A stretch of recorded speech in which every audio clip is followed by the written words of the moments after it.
Welcome back to World Have Your Say. Well, let's return now to our conversation about fear across Europe after that range of anti-terrorism raids across Berlin. We also saw some in Brussels and, of course, the attacks in Paris last week. Let me introduce you now to Bleri Lleshi, who is a youth worker in Brussels. We're also joined again by Elke Kessels, who is a senior analyst at the Global Centre on Cooperative Security in The Hague, and Marouk, who's a student in Paris, is still with us.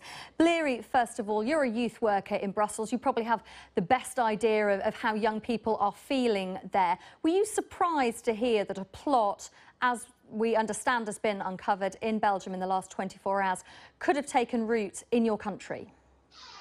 Yes, I mean, it could take place, and I was actually not surprised because, as we know, Belgium has the highest number of Syrian fighters at the moment, and that has some causes. I mean, what I want to say is it's not a coincidence. If we look, for example, at the social economical background of the youth with who I'm working with, then it's quite catastrophic, you can say. We have certain communes of the city, we have till 50% of the youth who doesn't have a job. We have more than 33% of the people who are living in poverty. We have about 30% of them who are dropping out of school without a degree. So actually what you have here, you have young people without any perspective at all. And to me, that is one of the causes, maybe the most important cause.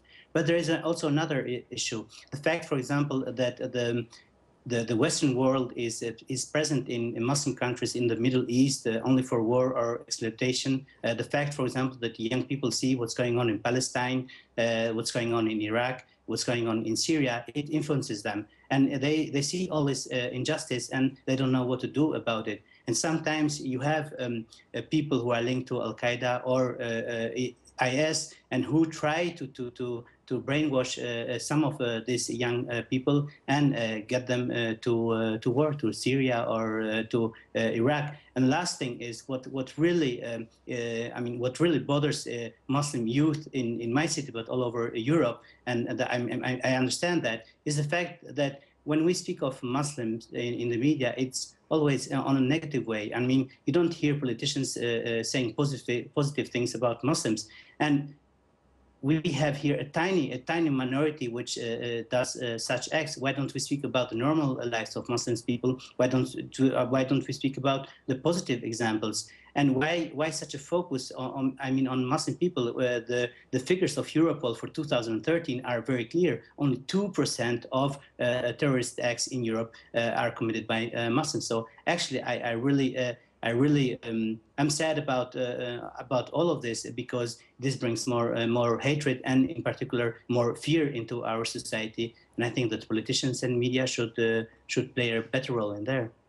I want to put the point to Elko that you raise about disillusioned youth and about people feeling depressed, disillusioned, and of course not having employment opportunities, and therefore they're easy prey potentially for people to recruit to go to Syria and Iraq. But Elko, is actually the greater threat from people who don't go to Syria and Iraq, who are stopped from going and still feel that anger and want to do something?